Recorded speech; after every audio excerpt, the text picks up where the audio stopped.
Okay. Ready na. Bakit wala pa si Pam? Kamay sa kilikili. Napakatagal mo. Number 1. What is the chemical symbol for gold? Go. Go. Go. Go. Go. AU. Hindi na ako makikita. Ano ba? Pag nag-go ako, tsaka sasagot. Ba't may kasi bilang, ano yun? Dapat may sarili ba? Sige. Oh.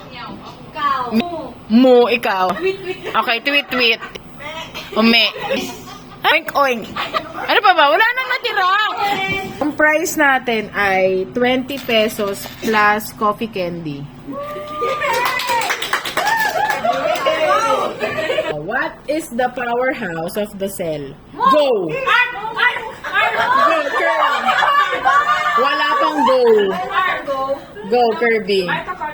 Yes!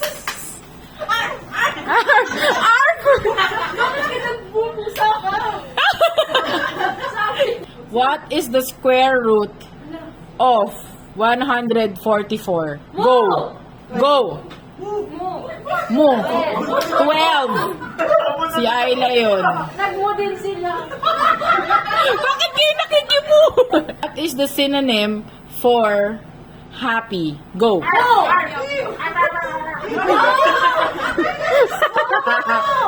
Kirby. Mali. Synonym. Go. Glad. Sige, go. Na.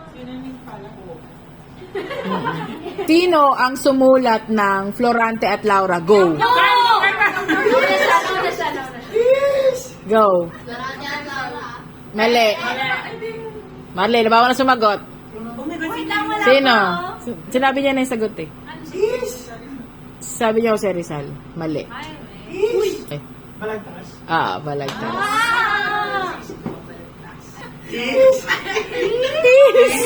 Ano ang pinakamalaking kontinente sa mundo? Go. Lapang mo. Uy, nasugat ako yun. Ikaw, go. Asia, go.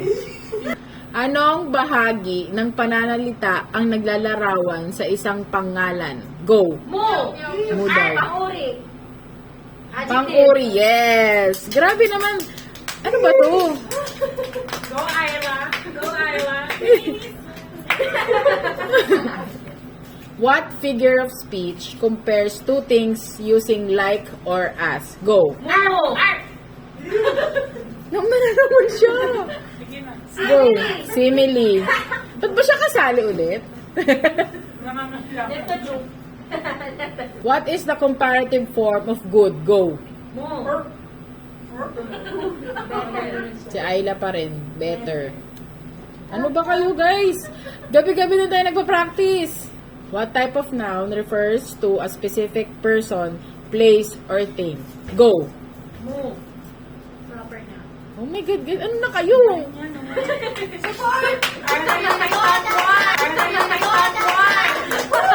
Lahat sagot ko ah. What punctuation mark is used to show possession? Go. Punctuation mark. Punctuation mark. Possession. Apostles. Mo. Apostles. Oh my God! Oh, ay, nag-hiss ka ba?